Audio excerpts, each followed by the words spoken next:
between renting and buying a house, I'm going to put you on. If you've been sitting on the fence between renting and buying a house, I'm going to put you onto something that only the most financially intelligent and wealthy people truly understand. It's going to go against everything that you have learned or been taught when it comes to finances. You need to think about every single purchase that you make as going into one of two buckets. It's either going to go into your assets or it's going to go into a liability. An asset is something that's going to make you money, and a liability is something that's going to cost you money. Where do you think purchasing a house falls? Now, if you are renting, there is no risk, there is no responsibility, there are no financial implications there other than your monthly rent. You do not have to pay land transfer tax, property taxes, maintenance, upkeep. If something massively goes wrong at your house, you are not responsible to financially replace or fix it. On the other hand, if you purchase a house, you are on the hook for every single one of those things. And I know that some of you will come after me and say long term, the equity that you build in your house will make you money. And you're not 100% wrong, but you're also not 100% right. There's nothing wrong with purchasing a house if you're doing it properly. I'm 35 years old. I've rented my entire life. However, I do own a home, I do own a cottage, and I do own a condo. And all of these properties are making me money. Now, if I did decide I don't want to rent anymore and I want to go and buy a house, I'm going to utilize my assets to pay for my liability, which would be my home for me to live in. The best decision that you could make financially ever is to purchase that house, but rent out a portion of it. Have them pay your mortgage. Or even better fucking yet, buy a duplex or a triplex and rent those out, and you live there completely rent free. These are the types of decisions that you should be taking in your life to set yourself up financially for your future. If you've been sitting on the fence between renting and buying a house, I'm going to put you onto something that only the most financially intelligent and wealthy people. All right.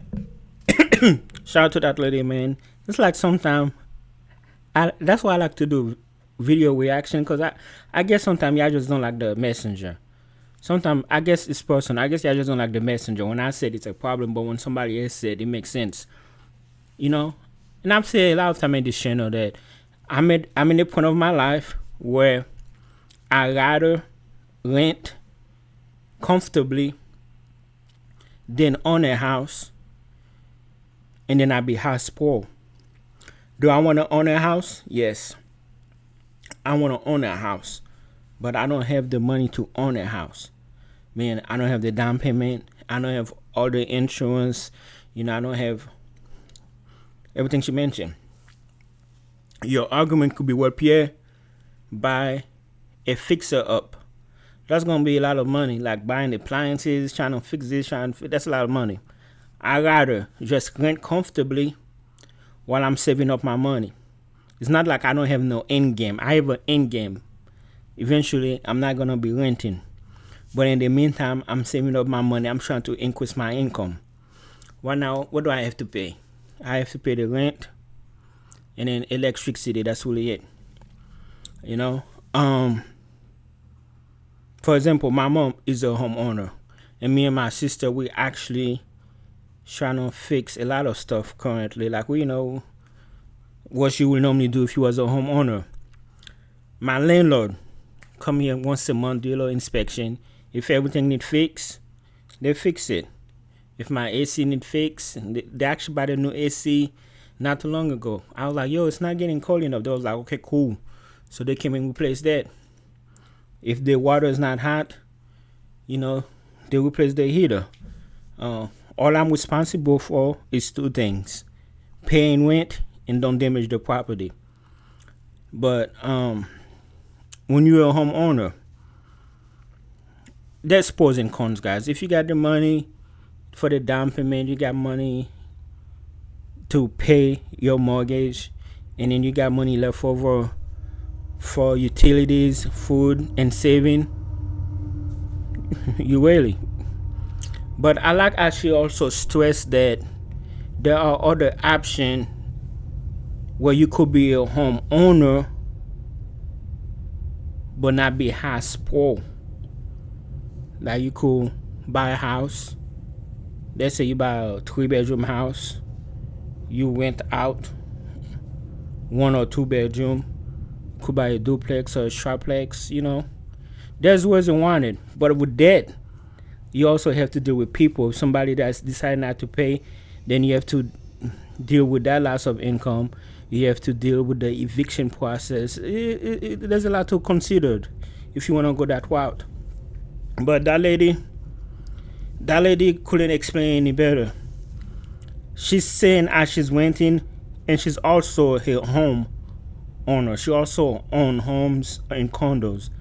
I know people who's renting an apartment. But they also have a home in New Zealand. They have a house in Nashville. But I think somewhere in Dubai they renting an apartment. It's not. It's depending on what you're looking for and what you are. If you make, I know a guy who had a big house. In Nashville, I used to mow his lawn, and then he decided to go to Miami to live. To I think he bought a. I think it was an apartment. It could have been an apartment. He decided to rent because he was like, Pierre, having a house, it's like he always had to fix something. He was wealthy. He wasn't poor, but I guess he was trying to keep from being poor. He was like, Pierre, I'm just like, it's always something. Always something. Granted, when he sold the house, I mean, he got his money back. And speaking of, that house was sitting for like 2 years before he sold it, because it's not like a candy bar. People are not just buying houses like that, especially not a $2 million house. Keep dropping the price. Keep paying me to cut it, because, you have to make it look good. For like 2 years, I keep mowing it. The house just sitting. He fired his real estate agent, hired another one. But he was like, Pierre, I don't want to own my home no more. He was like, Pierre, I just moved from California. I had a house. I had a pool guy. I had a yard guy. I had, you have 4 or 5 people walking around your yard. He said he had like so many stuff going on. He didn't like that. It's like me. He's like simplicity. He wanted like a simple life. He was like, man, that's just, and plus all that stuff expensive. Had a maid, had a babysitter, rotating shift. One of them get off, another one come to watch their kid. Millionaire people. But granted, when he sold the house, I mean, he got his money back in some profit, but still,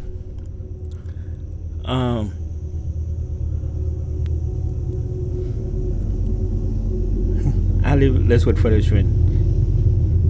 If you're not financially wealthy, don't buy a house. Like me, I want to buy a house, but I want to be financially wealthy, because when I was young, my daddy is my hero. My daddy bought a house, but I felt like he bought it. He wasn't ready to buy a house. I love that house. I was happy he bought the house, but I was living better when he was in the apartment. Like, I was more comfortable financially as a kid, because when you had the house, he had lights cutting on, cutting off, water's cutting on, cutting off, just all type of stuff, dealing with neighbors. Although I love the house, I was like, man, I feel like we wasn't really financially to move. And I don't want to make that same mistake, because right now I would say I have a somewhat comfortable life where I can feed my kids comfortable. I don't have to worry like, oh, let me see how much money I got, if I can afford it now. But my bills, I got like 5 bills. Rent, lights, water, cable, cell phones. When I say cable, internet, I don't really have cable.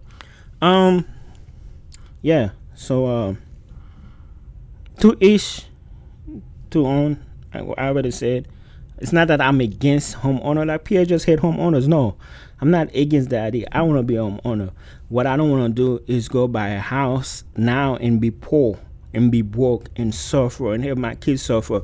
But hey, guess what? We have a house. No. When the timing is right, the timing is right. I would like to know what you guys think, of course, on that situation.